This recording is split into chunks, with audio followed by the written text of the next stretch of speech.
సకల కార్యసిద్ధి రామాయణంలో రామకథా వైభవాన్ని ప్రకాశింపజేసే సుందరకాండలోని షోడశ శ్లోకాన్ని తెలుసుకునే ప్రయత్నంలో ఉన్నాము. అందులో భాగంగా 6వ శ్లోకము నమోస్తు వాచస్పతయే సవజ్జనే స్వయంభువే చైవ హుతాసనాయ చ అనిన చోక్తం మిడిదం మమాగ్రతో వనౌకస తచ్చతదాస్తు నాణ్యద.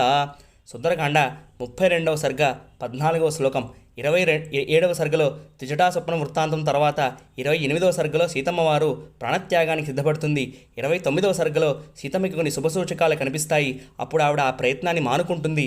30వ సర్గలో హనుమంతుల వారు సీతమ్మతో మాట్లాడదామని నిర్ణయించుకుని ఆవిడ భయాన్ని తొలగించేందుకు రామకథను వినిపిస్తాను అని అనుకుంటాడు. 31వ సర్గలో అంతవరకు జరిగిన రామకథని వినిపిస్తాడు. ఆ 31వ సర్గలో 19 శ్లోకాలు ఉంటాయి. ఆ సర్గ చదువుకుంటే దుఃఖాలు తొలగి మంచి వార్తని వింటారు అని చెబుతారు పూర్వాచార్యులు అందరూ కూడా.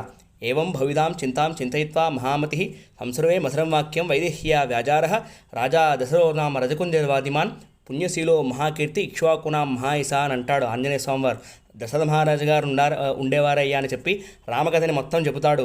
హనుమంతుల వారు ఆ రామకథను చెప్పగానే సీతమ్మ వారు అన్ని వైపులకి చూసి ఆ సింహ వృక్షము కొమ్మల మధ్యలో ఉన్న హనుమంతుల వారిని మొట్టమొదటిసారిగా చూస్తుంది. అప్పుడు సీతమ్మ ఈ శ్లోకాన్ని చెబుతుంది. బృహస్పతికి, ఇంద్రుడికి, బ్రహ్మదేవుడికి, అగ్నిదేవుడికి ప్రణామాలు. ఈ వానరుడు నా ముందు చెప్పిన మాటలన్నీ కూడా నిజము అవుగాక అని అంటుంది. అదే ఈ శ్లోకానికి అర్థము. మిగిలిన శ్లోకాలని రేపటి రోజున తెలుసుకోవడానికి ప్రయత్నం చేద్దాం. అంతవరకు హరే కృష్ణ, జయ శ్రీమన్నారాయణ.